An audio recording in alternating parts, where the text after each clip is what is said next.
हे guys welcome back to my YouTube channel. आज चाहिँ म आफ्नो चाहिँ खेत चाहिँ आएको छु। अस्ति नै चाहिँ पानी पटाएको थिएँ, भिडियो पनि बनाएको थिएँ, गएर चाहिँ हेर्नु होला। फेरि पनि म आइसकेको छु। यो खेतमा चाहिँ कस्तो भएको छ भन्दाखेरि प्याज चाहिँ एकदमै राम्रै छ।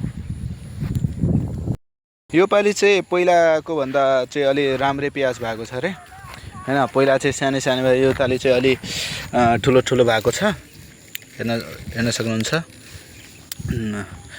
त्यहाँबाट चाहिँ यहाँसम्म चाहिँ लागेको छ र उता चाहिँ फर्सीको चाहिँ बोट चाहिँ लागेको छ।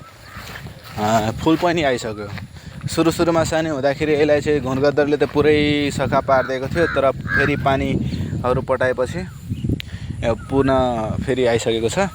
र यता चाहिँ गहुँ पछि यसमा चाहिँ खेडी जनेर सबै लागेको छ। जनेर चाहिँ बाख्रालाई हुने हैन, भैँसी गाई सबैलाई, र दाल चाहिँ खेडीबाट हामीले पनि खाने। र लास्टमा चाहिँ यसको दाल चाहिँ निकाल्ने, तर यसको बोट चाहिँ फेरि मलको रूपमा युज हुन्छ हैन। यसको पुरै अहिले चाहिँ खेती त्यसकै हो, चारैतिर त्यसकै खेती चाहिँ अहिले हुन्छ। यो गहुँ पछिको हो। यो पछि चाहिँ धान चाहिँ लाइन्छ। यहाँ चाहिँ मेरो बाख्रा पनि घाँस चढ्दैछ हैन। आज मम्मी चाहिँ अलि पछाडि चाहिँ आएकोले चाहिँ मैले नै ल्याएको थिएँ बाख्रा। अब चाहिँ मेरो मम्मी पनि आइहाल्नु भयो, हेर्न सक्नुहुन्छ, आउँदै हुनुहुन्छ खेतमा चाहिँ।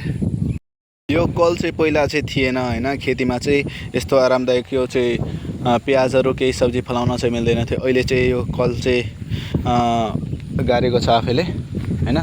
खेती चाहिँ गर्न अलि सजिलो होस् भनेर। यता चाहिँ घाँस चाहिँ छ। हिजो अस्ति चाहिँ यो मल चाहिँ राखेको हैन। उहाँ चाहिँ मम्मी चाहिँ घाँस काट्दै हुनुहुन्छ भैँसीको लागि।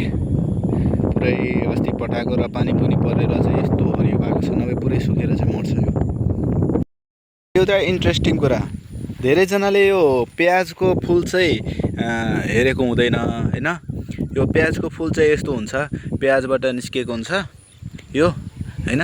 यहाँ चाहिँ यो ठुलो चाहिँ यहाँ छ फुल, प्याजको ठुल, यसैबाट चाहिँ बिउ चाहिँ लाउँछ हैन।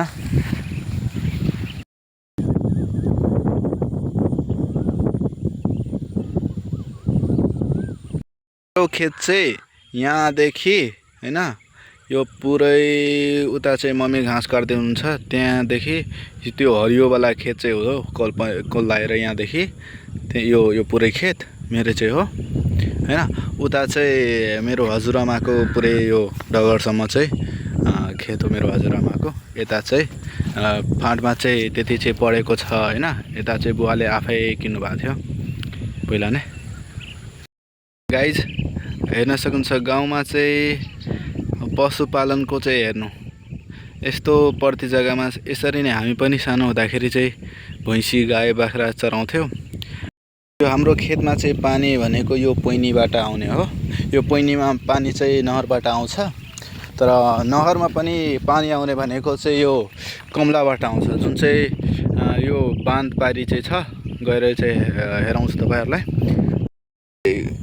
कहिलेकाहीँ चाहिँ घुर्गदर आएर चाहिँ बर्बाद गर्छ, त्यसैले यो चाहिँ टाटी चाहिँ लागेको छ। उता चाहिँ सोलर प्यानल हैन, त्यहाँ चाहिँ बालीहरू लागेको छ लौका हैन। घेरेर चाहिँ आफ्नो सुरक्षित चाहिँ गर्नुपर्छ, नभए चाहिँ घुर्गदरले चाहिँ पुरै खाइदिन्छ क्या। यो चाहिँ एउटा किसानको लागि च्यालेन्जेस हो। यसलाई चाहिँ निरन्तरण लिँदा चाहिँ अलि सजिलो हुन्छ।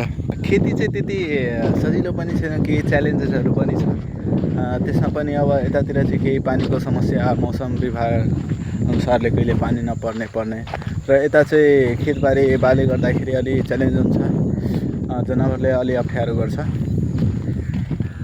अब हामी चाहिँ आइसक्यौँ बानीर।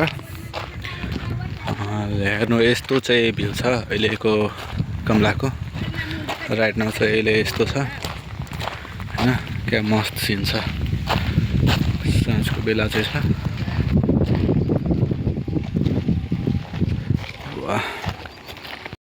चाहिँ मन्दिर सानो चाहिँ छ हैन, यहाँनिर अलि बन्दैछ।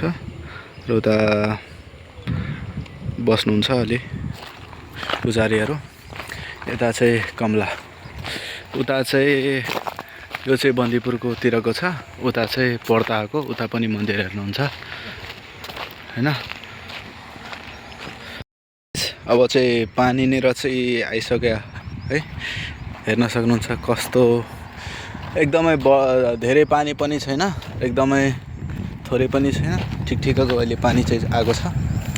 यही कमलाबाट चाहिँ नहरमा पानी जान्छ र उताबाट खेतमा। अहिले चाहिँ हेर्न सक्नुहुन्छ यो बन्दीपुर र पर्दा जोड्ने कमला पुल, अहिले चाहिँ गाडी हिँडिरहेको छ। अहिले चाहिँ यस्तो स्थिति छ।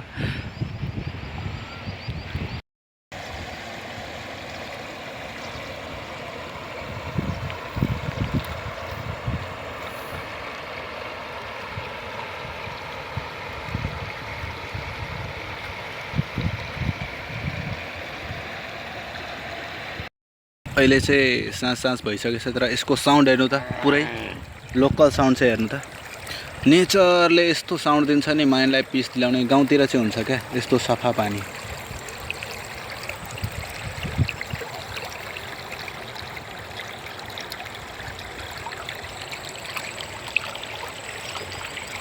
मलाई यतिको चाहिँ धेरै खुसी लाग्छ क्या यस्तो ठाउँ चाहिँ ट्राभल गर्न होइन, यस्तो नेचुरल पुरै पिस मा बस्न होइन। एकदमै गाउँको खुसी ब्युटिफुल भनेको यस्तो ठाउँहरू क्या, यस्तो सिनहरू क्या। जुन चाहिँ सहरमा यस्तो खुल्ला चाहिँ पाउँदैन, बढीभन्दा बढी चाहिँ हाम्रो यतातिर चाहिँ बढी फोहोर नै हुन्छ। तर यता चाहिँ राम्रो छ अलि राम्रो तरिकाले। हेर्न चाहिँ यही कमला नदीमा चाहिँ पानी पनि खान चाहिँ पशुहरूलाई यति सजिलो भएको छ। म तपाईँलाई हेराउँछु। अब पशुले चाहिँ पानी खुवाउने नुहाउने होइन, यति चाहिँ सजिलो हुन्छ क्या गाउँमा जनावर पानी पाल्ने। सजिलो नै सजिलो। गाउँको रियालिटी चाहिँ यही हो, पशु पाल्ने होइन।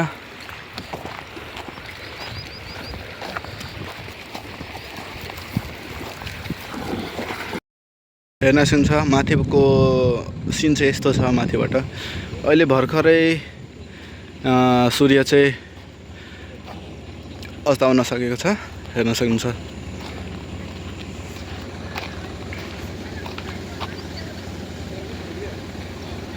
अब चाहिँ साँझ परिसकेको छ, हेर्न सक्नुहुन्छ।